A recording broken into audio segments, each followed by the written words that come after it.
In the darkest corner of a space station where broken dreams and shattered machinery found their final resting place, Marcus Chun wiped grease from his hands and stared at the impossible sight before him. The alien girl couldn't have been more than 12 Earth years old, her translucent blue skin shimmering under the flickering workshop lights. Her large, amber eyes held a pain so profound that it made his chest ache just to look at her. She had appeared like a ghost, slipping past security systems that should have detected any unauthorized presence. No alarms had sounded. No warnings had flashed. She simply materialized in his workshop as if the universe itself had delivered her to his doorstep. "Please," she whispered, her voice carrying the musical quality of her species while trembling with desperation. "My mother can't see me anymore. Everyone says it's impossible, that nothing can be done. But you're human. Humans fix things that can't be fixed. Can you help me?" Marcus had spent 15 years in the deepest reaches of space, repairing everything from life support systems to quantum drives. He had seen wonders and horrors that would break most minds. But nothing had prepared him for this moment, when a child from across the galaxy would place her faith in the one thing that made humans legendary among the stars, their refusal to accept that anything was truly impossible. What Marcus didn't know was that helping this girl would uncover a conspiracy that threatened not just her species, but every living being in the galaxy. And the solution would require him to do something no human had ever done before: breach the barriers between dimensions themselves. This is the story of how one grease-stained mechanic became the bridge between worlds, and how humanity's greatest strength isn't their technology or their weapons, but their stubborn insistence that no problem is too big to solve when a child needs help. Marcus Chun had been working on Nexus Station for 3 years, and he thought he had seen everything. The massive space station served as a trading hub for dozens of alien species, each bringing their own technology, customs, and problems. His workshop in the lower levels had become legendary among the various alien crews who needed repairs that their own engineers couldn't handle. The Vrexian freighter captains brought him their quantum cores when they started showing dimensional fractures. The Kalari merchants trusted him with their probability drives when the math stopped making sense. Even the proud Zephyrian naval officers swallowed their pride and brought their warships to him when their weapon systems developed problems that their advanced AI couldn't solve. Marcus had earned his reputation the hard way. While other humans on the station worked in administration, diplomacy, or security, he had chosen to get his hands dirty with alien technology that most of his species couldn't even begin to understand. He had a gift for seeing patterns where others saw chaos, for finding solutions where others found only impossibility. The workshop itself was a testament to his philosophy. Shelves lined the walls, filled with components from 100 different civilizations. Quantum processors sat next to crystalline memory cores. Plasma conduits were organized alongside bioneural interfaces. To most people, it looked like organized chaos. To Marcus, it was a symphony of possibilities. He was deep in the guts of a Hrathian environmental processor when she appeared. One moment he was alone, wrestling with a particularly stubborn coupling that seemed to exist in 3 dimensions simultaneously. The next moment, he felt eyes watching him. Marcus looked up and froze. The girl standing in his workshop doorway was unlike anything he had ever seen, and that was saying something. Her skin was translucent blue, like looking at the ocean through crystal. Her hair flowed like liquid silver, defying gravity in a way that suggested it wasn't entirely physical. But it was her eyes that caught his attention, amber orbs that seemed to hold depths beyond measuring. She was small, even for her apparent age. Her clothing was simple, but clearly of advanced manufacture, shifting slightly as if it was alive. But what struck Marcus most was the way she held herself, a combination of regal bearing and desperate hope that made his heart ache. "You're human," she said, and her voice was like music, each word carrying harmonics that seemed to resonate in his bones. "They said I could find a human here who fixes things." Marcus carefully set down his tools and wiped his hands on his coveralls. "I'm human, yes. and I do fix things. What's your name, kid? Lyra, she said, taking a tentative step into the workshop. I am Kurekshi. Marcus nodded. He had heard of the Kurekshi, though he had never met one. They were one of the older species in the galaxy, with technology that bordered on the mystical. They rarely left their home systems, and when they did, it was usually for reasons of great importance. What brings you all the way out here, Lyra? Nexus Station isn't exactly on the main trade routes to Corexi space. Lyra's composure cracked, and Marcus saw the child beneath the alien dignity. It's my mother. She can't see me anymore. No one can accept you just did. The healers say it's impossible to fix. The scientists say the technology doesn't exist. But humans... She looked at him with those impossibly deep eyes. Humans fix impossible things. Marcus felt a chill run down his spine. What do you mean? No one can see you. I exist between dimensions now, Lyra said, her voice barely above a whisper. I'm becoming unstuck from reality. Every day, I fade a little more. Soon, I'll disappear completely, and no one will remember I ever existed. The words hung in the air like a death sentence. Marcus had dealt with dimensional technology before, but what Lyra was describing was beyond anything in his experience. Still, he had learned long ago that impossible was just another word for, I haven't figured it out yet. How did this happen? He asked gently. Lyra sat down in an old chair that Marcus kept for clients, her form seeming to flicker slightly as she moved. There was an accident. My mother is a dimensional physicist. She studies the barriers between realities. She had been working on a project, something about quantum consciousness and dimensional anchoring. I wasn't supposed to be in her laboratory, but I wanted to see what she was working on. She paused, her eyes growing distant. The experiment went wrong.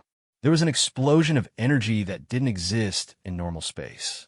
It passed right through me, and ever since then, I've been unstuck. At first, it was just small things. Sometimes people couldn't hear me clearly, or they would forget what I had said. But it's getting worse. Marcus leaned back against his workbench, his mind racing. Dimensional physics were largely theoretical for most species, but the Corexi had always been more advanced in that area. If their experts couldn't fix this, it suggested something fundamental was wrong. Have you tried going back to the laboratory? Maybe reversing whatever happened? The laboratory was destroyed, Lyra said sadly.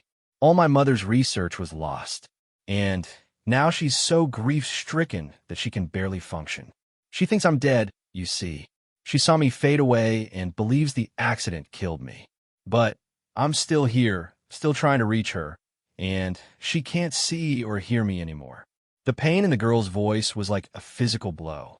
Marcus had never been a parent, but he could imagine the agony of losing a child. And for Lyra, trapped between dimensions, watching her mother grieve for her while being unable to comfort her, it was a special kind of hell. Why can I see you? Marcus asked. If other humans can't, what makes me different? Lyra's expression brightened slightly. I think it's because of what you do. You work with technology from dozens of species, including dimensional equipment. Your mind has been exposed to quantum fields and multidimensional energy patterns. It's made you flexible in ways that most beings aren't. Marcus nodded slowly. It made a certain kind of sense. He had indeed worked with plenty of equipment that operated on principles beyond normal space-time. Quantum drives, probability engines, temporal stabilizers, every repair job had exposed him to energies and fields that most humans never encountered. So what exactly are you asking me to do? He said finally. Find a way to anchor me back to this dimension, Lyra said, hope flickering in her amber eyes. Everyone says it's impossible, that the technology doesn't exist. But humans have a reputation throughout the galaxy for doing impossible things, for refusing to give up when everyone else has accepted defeat. Marcus was quiet for a long moment, thinking. The problem was certainly beyond anything he had tackled before. But something about the girl's faith in him, in humanity's reputation for stubborn problem-solving, resonated deeply. I'll need to understand exactly what happened to you, he said finally. And I'll need access to information about dimensional physics that I don't currently have. Can you help with that? Lyra nodded eagerly. I can access my mother's personal files, and I know where she kept backup copies of some of her research. It won't be the complete project, but it might give you a starting point. Good. But I'm going to need help from other humans too. This isn't a one-person job. Will they be able to see me? Marcus considered this. Maybe not at first, but I have some friends who've been exposed to the same kind of multidimensional environments that I have. They might be able to adapt. He stood up and began pacing, his mind already working through the possibilities. There's Dr. Sarah Chun, no relation. Despite the name, she's our chief physicist. She's been working with quantum mechanics for years. Then, there's Jake Morrison, our best engineer. He specializes in exotic matter manipulation. And Lisa Park, she's our computer specialist, but she's also been experimenting with quantum consciousness interfaces. Lyra watched him pace, her expression growing more hopeful with each name. You really think you can help me? Marcus stopped and looked at her directly. I don't know, but I'm going to try. And I'm going to keep trying until either we solve this problem or we prove beyond any doubt that it can't be solved. That's what humans do. For the first time since she had appeared in his workshop, Lyra smiled. It was like watching the sun come up beautiful, warm, and full of promise. When do we start? She asked. Marcus grinned and reached for his communicator. Right now. Let me call my team.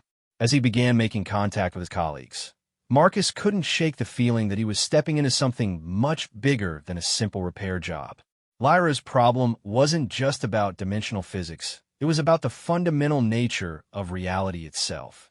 And if he was right about what he was beginning to suspect, solving her problem might unlock secrets that could change everything. But first things first, he had a little girl to save and a mother's broken heart to mend. Everything else could wait. The workshop hummed with new energy as Marcus began assembling the most unusual repair crew in the history of Nexus Station.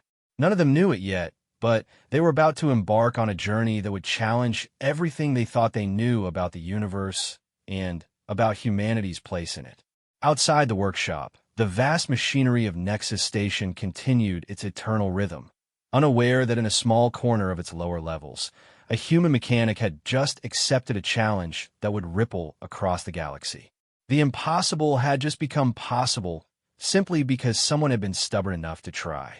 The first phase of the most important repair job of Marcus Chen's life had begun. The emergency meeting Marcus called brought together the most unconventional research team Nexus Station had ever seen. Dr. Sarah Chun arrived first, her lab coat still bearing traces of the exotic particles she had been working with. Jake Morrison came next, his massive frame filling the workshop doorway as he surveyed the organized chaos of Marcus's domain. Lisa Park entered last, carrying 3 different portable computers and looking like she hadn't slept in days. All right, Marcus, Sarah said, settling into one of the makeshift chairs. Your message was pretty cryptic. What's this about a dimensional emergency that supposedly only humans can solve? Marcus looked at Lyra, who was standing near his workbench. To him, she was as solid and real as anyone else in the room. But he could see from his colleagues' expressions that they weren't seeing anything. There's someone here I need you to meet, Marcus said carefully. Lyra, can you try to speak to them? Hello, Lyra said, her musical voice carrying clearly through the workshop. I'm standing right next to Mr. Chen's workbench. The 3 humans looked around the room, confusion evident on their faces. Marcus, Jake said slowly, who exactly are you talking to? You can't see her yet, Marcus said. But she's here. Lyra, try touching something. Make your presence known. Lyra nodded and picked up a wrench from the workbench. The tool rose into the air seemingly by itself, floating in space before setting itself down on a different surface. Lisa's computers suddenly started beeping as they detected energy signatures that shouldn't exist. Sarah pulled out a handheld scanner and watched as it registered quantum fluctuations centered on empty air. Jake stared at the wrench, his engineering mind trying to process what he had just witnessed. Okay, Sarah said, her voice tight with scientific excitement.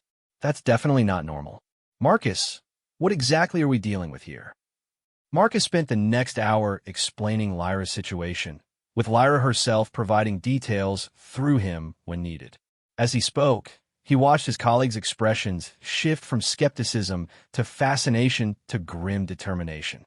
"So let me get this straight," Jake said when Marcus finished. "This girl is a member of an advanced alien species who got caught in a dimensional accident. She's slowly fading from our reality, and her own people say it's impossible to fix. And she came to us because humans have a reputation for solving impossible problems." "That about sums it up," Marcus confirmed. Lisa had been typing furiously on her computers throughout the explanation. "I'm picking up incredibly sophisticated quantum signatures in this area. Whatever happened to her, it's operating on principles that our current physics barely understand." "But that's the thing," Sarah said, her scanner still picking up readings. "We might not understand the principles, but we can observe the effects. And if we can observe them, we can potentially manipulate them." Lyra had been watching the humans work with growing amazement. "You really can sense me," she said to Marcus. "Even though they can't see me yet, their instruments can detect my presence." "Tell her we're working on it," Sarah said, apparently catching some of what Marcus was translating. "I have some equipment in my lab that might help us establish better communication." Over the next several hours, the workshop transformed into an impromptu laboratory. Sarah brought in quantum field generators that could detect and display dimensional distortions. Lisa set up a computer interface that could translate quantum patterns into visual and audio signals. Jake began assembling a framework that could potentially manipulate exotic matter. Gradually, through a combination of technology and sheer human persistence, Lyra became more visible to the others. First, she appeared as a faint outline on their quantum displays. Then, as they fine-tuned their equipment, she began to manifest as a translucent figure that could be seen with special filters. "Incredible," Sarah breathed, watching Lyra move around the workshop. "She's not just existing between dimensions, she's actually existing in multiple dimensions simultaneously. The accident didn't just unstick her from our reality, it scattered her consciousness across several parallel layers of space-time. That explains why she's fading," Lisa added, her fingers flying across her keyboard. "Each dimensional layer has its own quantum signature. As time passes, her consciousness is being pulled further apart across multiple realities." Jake studied the readings on his exotic matter detector. "So the question is, how do we pull all the pieces back together and anchor them in our dimension?" Lyra, now visible to all of them as a shimmering, translucent figure, stepped forward. "I brought what I could of my mother's research," she said, producing a crystalline data storage device. "But much of it was destroyed in the accident." Lisa immediately connected the device to her systems. "The data is heavily encrypted, but I think I can work with this. Give me some time to decode the correct C file formats." While Lisa worked on the data, Sarah and Jake began designing what they called a dimensional anchor, a device that could theoretically lock Lyra's scattered consciousness into a single reality. The problem was that they were working with principles that existed more in theory than practice. "We need a power source that can operate across multiple dimensions," Sarah explained, sketching diagrams on a holographic display.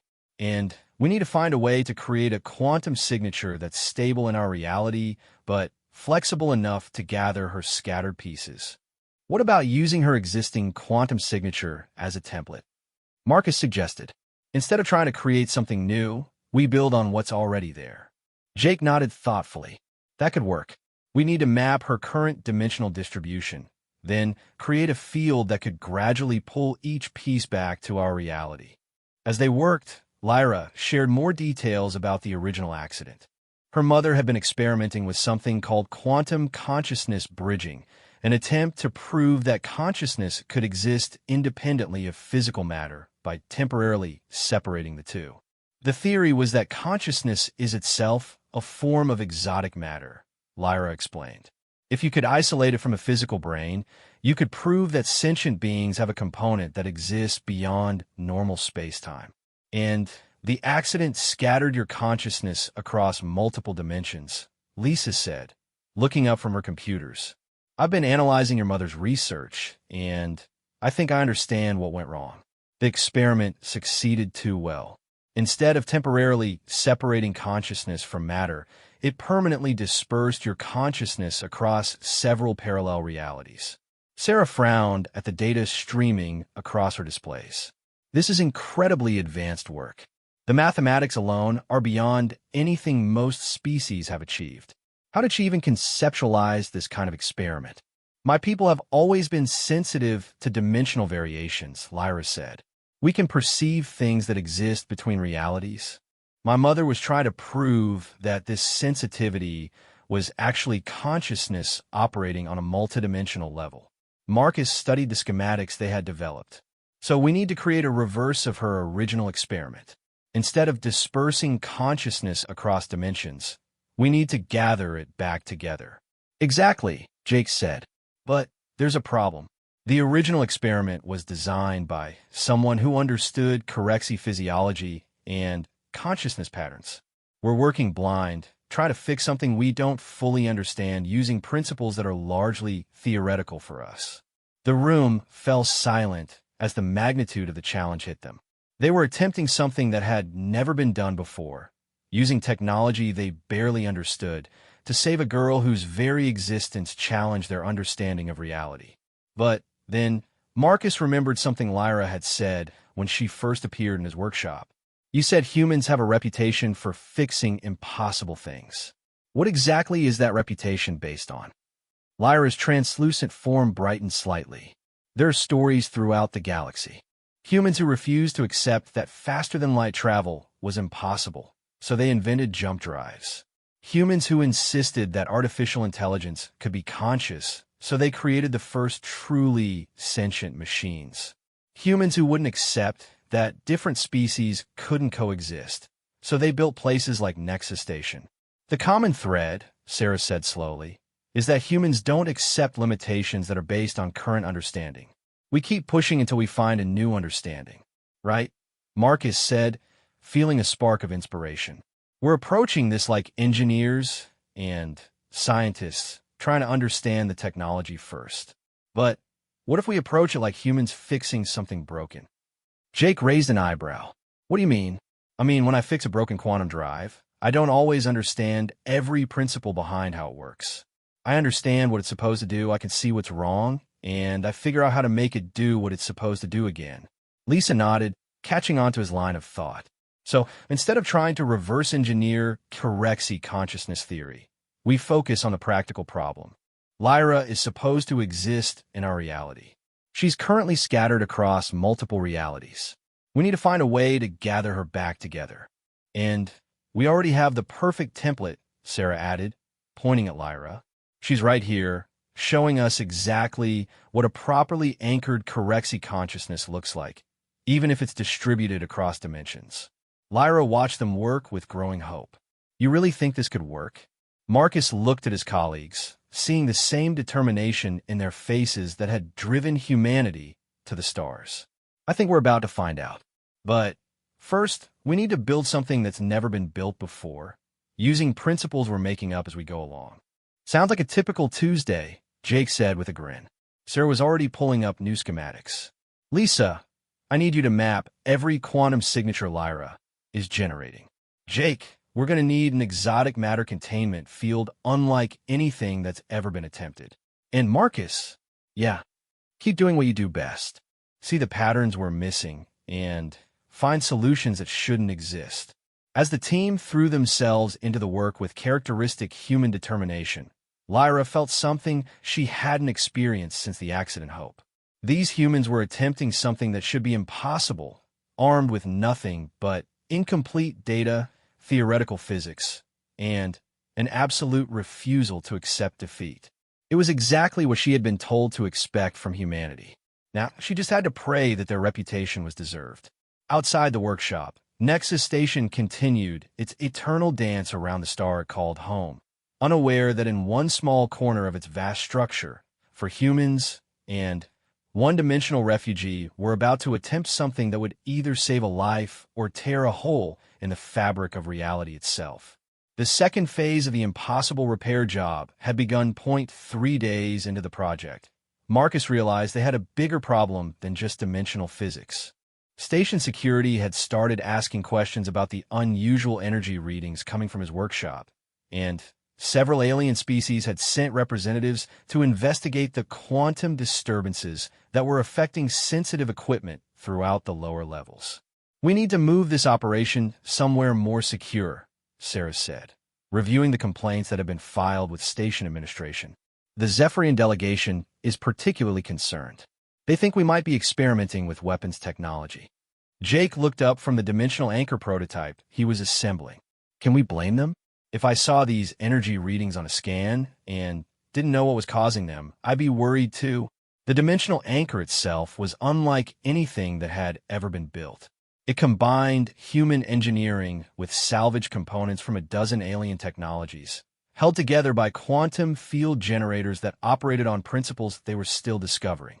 To most observers, it looked like an organized explosion waiting to happen. Lyra, who had been growing more solid as they refined their detection equipment, stepped closer to examine their work.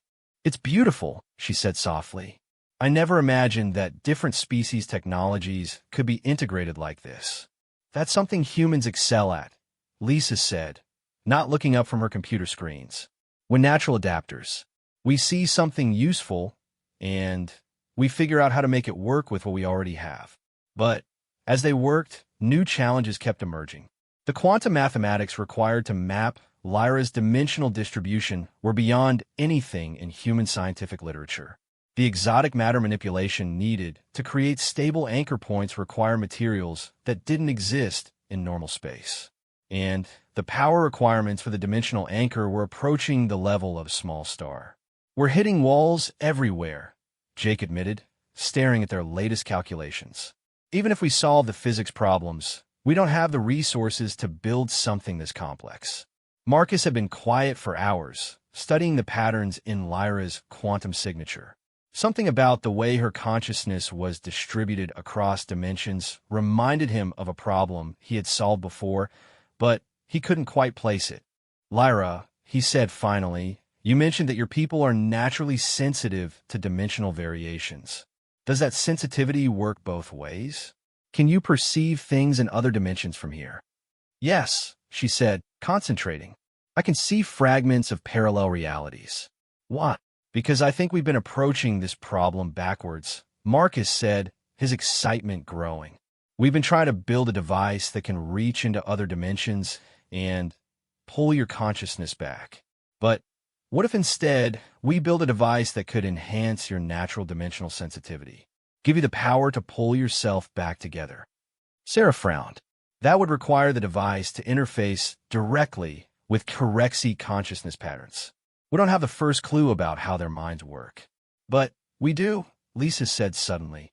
"We've been studying Lyra's quantum signature for 3 days. We know exactly how her consciousness manifests in dimensional space. We could use that as the template for a neural interface." Jake caught on to their line of thinking. "Instead of building a massive external device, we build something smaller that amplifies Lyra's own abilities. Let her consciousness do the work of gathering itself together." "It would still require enormous amounts of power," Sarah pointed out. "Not if we tap into the station's quantum core," Marcus said. "Nexus Station generates enough exotic matter to power 100-dimensional anchors." The room fell silent as they realized what Marcus was suggesting. Tapping into the station's quantum core without authorization would be a serious crime. If they were caught, they would face imprisonment or exile. "That's a huge risk," Jake said quietly. "Everything about this project is a huge risk," Marcus replied. "But look at her." They all turned to look at Lyra, who was standing near the workshop's window, gazing out at the stars. Even with their enhanced detection equipment, she was becoming more translucent as time passed. Her dimensional anchoring was weakening, and they could all see it. "How long do we have?" Sarah asked. "Based on the degradation rate I've been tracking," Lisa said, "maybe another week before she fades completely. After that, I'll be lost between dimensions forever," Lyra finished. "My mother will never know what happened to me. She'll spend the rest of her life thinking I died in her laboratory." The weight of that statement settled over the team like a physical presence. They were no longer just working on an interesting scientific problem. They were racing against time to save a child's life and a mother's sanity. All right, Marcus said finally, we do this, but we do it smart. Lisa, can you hack into the station's power distribution network without triggering security alerts? Give me a few hours and the right access codes, she said, already pulling up schematics of the station systems. I can get you the access codes, Jake said. I know someone in the engineering department who owes me a favor. Sarah began recalculating their power requirements.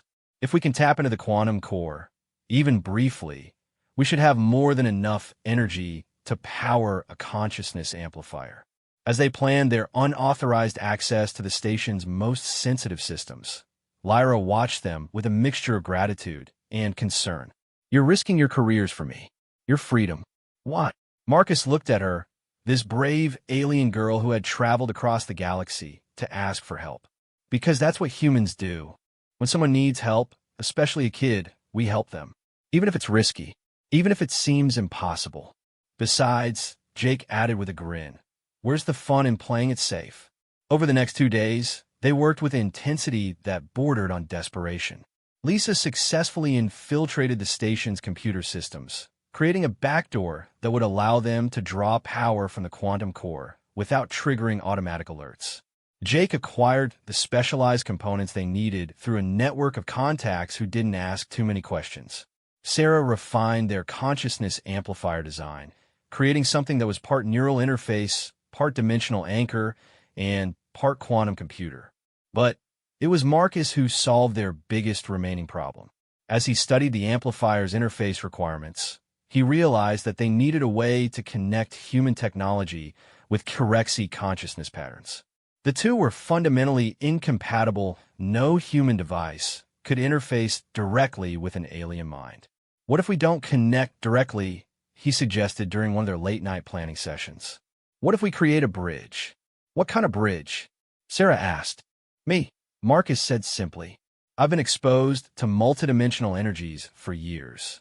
My consciousness has been stretched and adapted by contact with alien technologies. I could serve as a translation layer between the amplifier and Lyra's mind. The suggestion horrified his colleagues. Marcus, you could be killed, Sarah said. Or worse, you could end up scattered across dimensions like Lyra. It's the only way, Marcus insisted. We've run out of time for safe options. Lyra, who had been listening to their debate, stepped forward. I won't let you risk yourself for me, she said firmly. There has to be another way. There isn't, Marcus replied. And even if there was, I've already made my decision. This is what humans do, Lyra. We help each other, no matter the cost. On the morning of the 4th day, they were ready. The consciousness amplifier sat in the center of the workshop, a crystalline device that hummed with barely contained energy. Power cables snaked across the floor, connecting to Lisa's improvised tap into the station's quantum core. Monitoring equipment surrounded the amplifier, ready to track every aspect of the experiment. Marcus sat in a chair next to the amplifier, neural interface cables connected to his temples. Remember, he said to his team, if this goes wrong, if I start to fade like Lyra, shut it down immediately. Don't try to save me. Like hell, Jake muttered. We didn't come this far to lose anyone. Sarah checked her instruments one final time. Power levels are stable. Quantum field generators are online. Lisa, are you ready to monitor the dimensional interface? Ready, Lisa confirmed, her hands hovering over her keyboards. Lyra stood beside Marcus's chair, her translucent form barely visible even with their enhanced detection equipment. Thank you, she whispered. Whatever happens, thank you for trying. Marcus reached out and took her hand, feeling the strange sensation of touching something that existed between realities. This is going to work, he said with quiet confidence. I can feel it. Sarah initiated the startup sequence, and the amplifier began to glow with an inner light that seemed to exist in more dimensions than their eyes could process. The workshop filled with a low harmonic that made the air itself seem to vibrate. Neural interface is establishing connection, Lisa reported. Marcus, how do you feel? Different, Marcus said, his voice taking on a distant quality. I can see more. There are layers to reality that I never noticed before. Dimensional field is stabilizing, Sarah announced. Lyra, we're ready for you. Lyra stepped into the amplifier's field, and immediately the device's harmonic changed, becoming more complex, more musical. The crystalline structure began to pulse with patterns that seemed to reflect her quantum signature. I can feel it working, Lyra said, wonder in her voice. I can sense the other parts of myself scattered across the dimensional layers. And I can feel Marcus's mind helping me reach them. Marcus's consciousness expanded beyond anything he had ever experienced. He could perceive reality as Lyra did, seeing the infinite layers of existence that most beings never knew existed. He served as an anchor, a stable point that allowed Lyra to reach across dimensions without losing herself completely. Power draw is increasing, Jake reported. The quantum core is responding well, but we're pushing into uncharted territory. Through Marcus's enhanced perception, Lyra began to gather the scattered pieces of her consciousness. It was like solving a multidimensional puzzle, each piece fitting together to create a more complete picture of who she was. But as she worked, Marcus could feel the strain on his own mind. She's doing it, Sarah said, excitement in her voice. Her quantum signature is consolidating. She's pulling herself back together. But then, alarms began sounding throughout the workshop. The power draw from the quantum core had triggered automatic safety systems, and security would be arriving within minutes. We need more time, Lyra said desperately. I'm so close, but I need more time to gather all the pieces. Marcus made a decision that would define the rest of his life. Instead of playing it safe, instead of shutting down the experiment to avoid detection, he opened his mind completely to the dimensional forces flowing through the amplifier. Give her all the time she needs, he said, his voice echoing with harmonics that shouldn't exist. I'll hold the connection. Power flowed through Marcus's consciousness like a river of liquid lightning. He became a bridge between realities, allowing Lyra to reach into dimensions that no human had ever perceived. Through him, she gathered the final fragments of herself, pulling them back from the edge of oblivion. The workshop filled with blinding light as reality itself seemed to bend around their experiment. And then, suddenly, it was over. Lyra stood in the center of the amplifier's field, solid and real and completely anchored in their dimension. She was no longer translucent, no longer fading. She was home. But Marcus collapsed in his chair, unconscious and barely breathing, the strain of serving as a dimensional bridge having pushed his human mind beyond its limits. As station security burst through the workshop doors, Sarah, Jake, and Lisa gathered around their fallen friend, while Lyra knelt beside him with tears streaming down her face. The third phase of the impossible repair job was complete. But the cost was only beginning to become clear.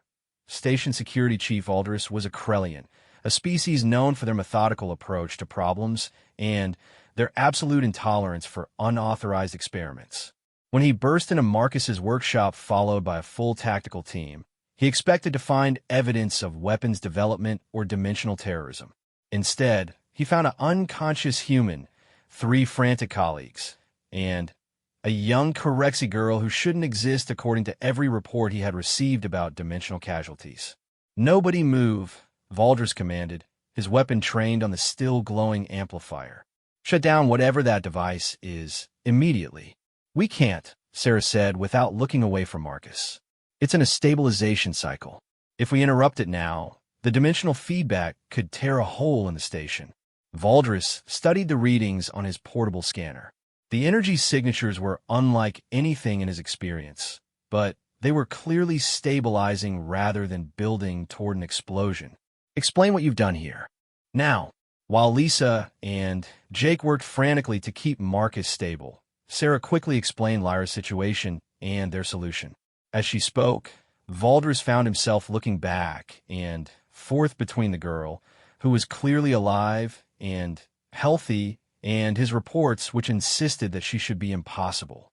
You're telling me, Valdris said slowly, that you illegally accessed the station's quantum core, built an unauthorized dimensional manipulation device, and performed experimental consciousness surgery to help a lost child? That's about the size of it, Jake said, not looking up from the medical scanner he was running over Marcus. And it worked. Lyra's fully anchored in our reality now. Valdris holstered his weapon and activated his communicator. Command, this is Security Chief Valdris. I need medical teams in Workshop 7, Level 15. And I need to speak with Administrator Kane immediately. As medical personnel arrived to tend to Marcus, Lyra refused to leave his side. He saved me, she kept saying. He risked everything to save me. Dr. Elena Vasquez, the station's chief medical officer, ran every test she could think of on Marcus's unconscious form. His brain activity is unlike anything I've ever seen, she reported. It's as if his consciousness is stretched, operating on multiple dimensional levels simultaneously. Is he going to be okay? Sarah asked. I honestly don't know, Dr. Vasquez admitted.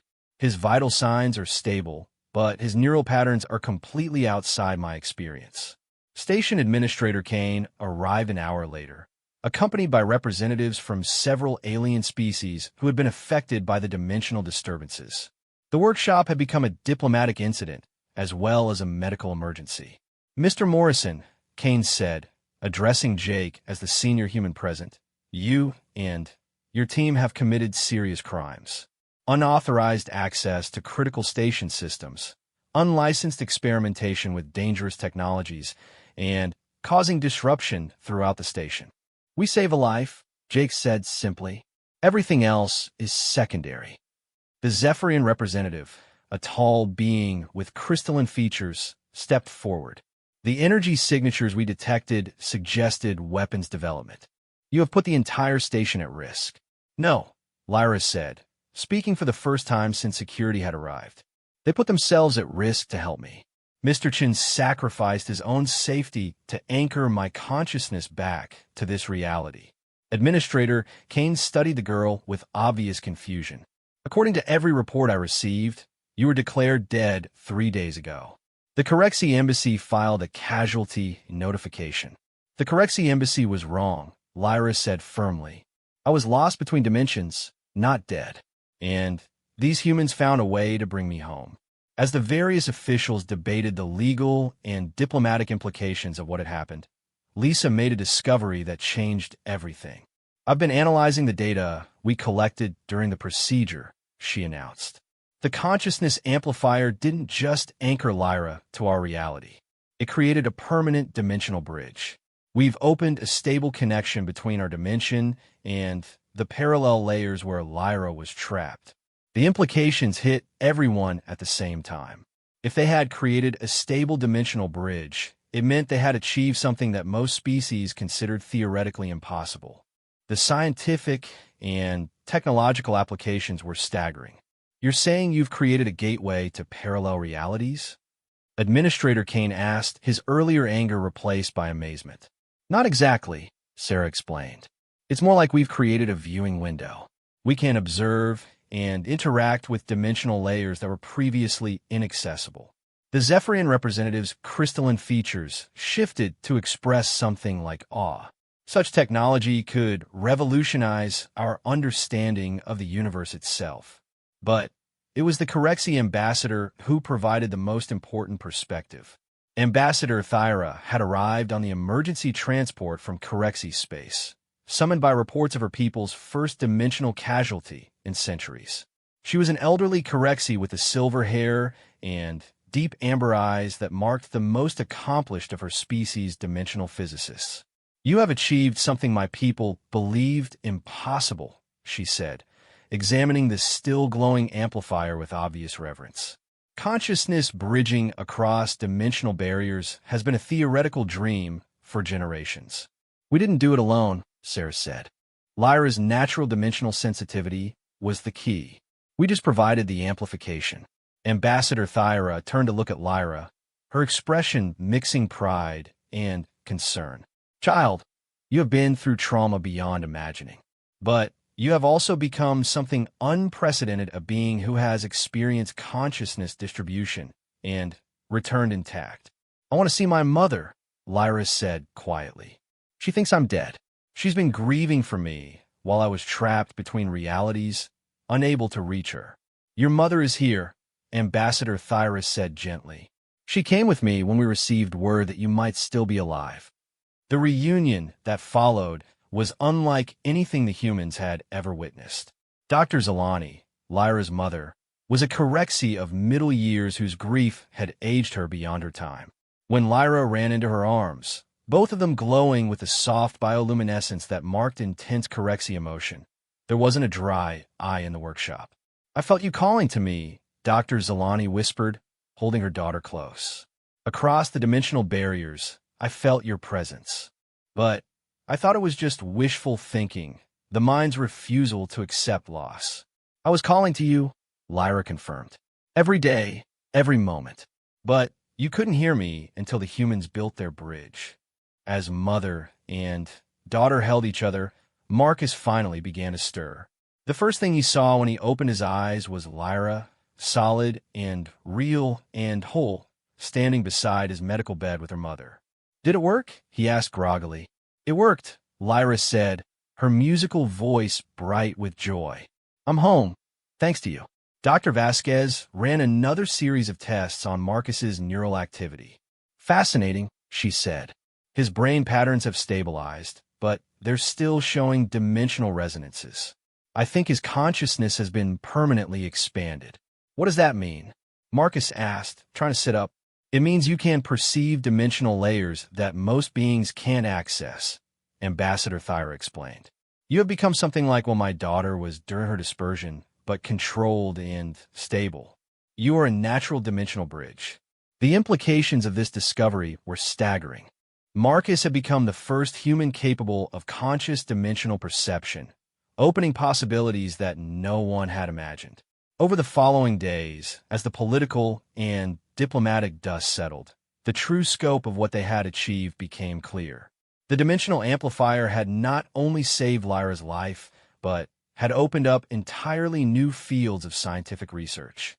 The stable dimensional bridge allowed unprecedented observation of parallel realities, leading to breakthroughs in physics, philosophy, and consciousness studies.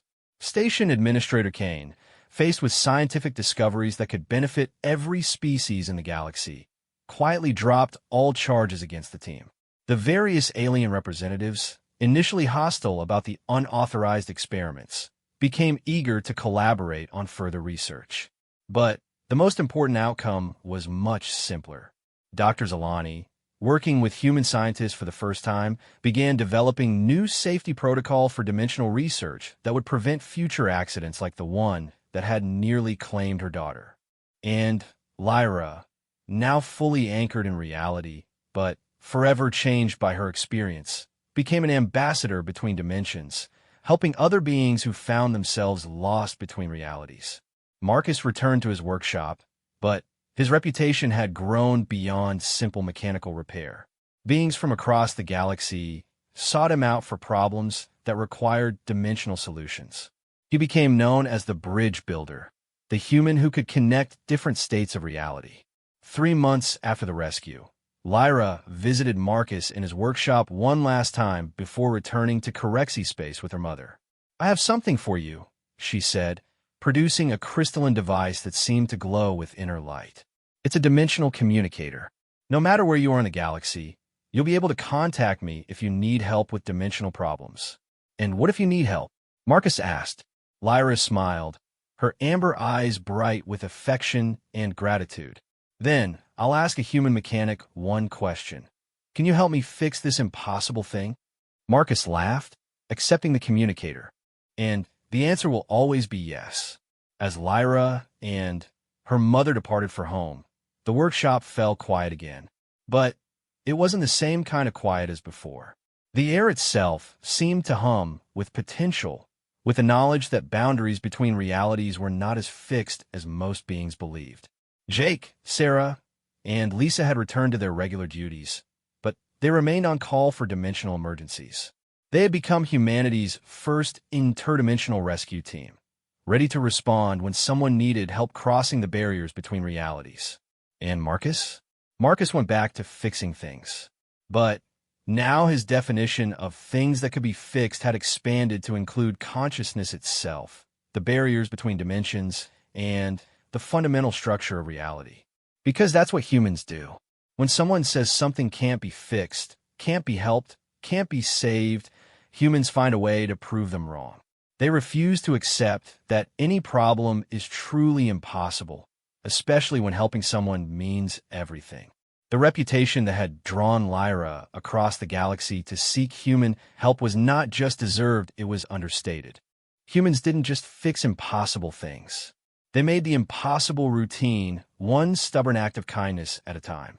In his workshop on Nexus Station, surrounded by components from 100 alien civilizations, and humming with the harmonics of interdimensional possibility, Marcus Chun smiled and got back to work. Somewhere in the galaxy, someone would soon need help with something impossible, and it would be ready. The impossible repair job was complete. But for humanity, it was just the beginning.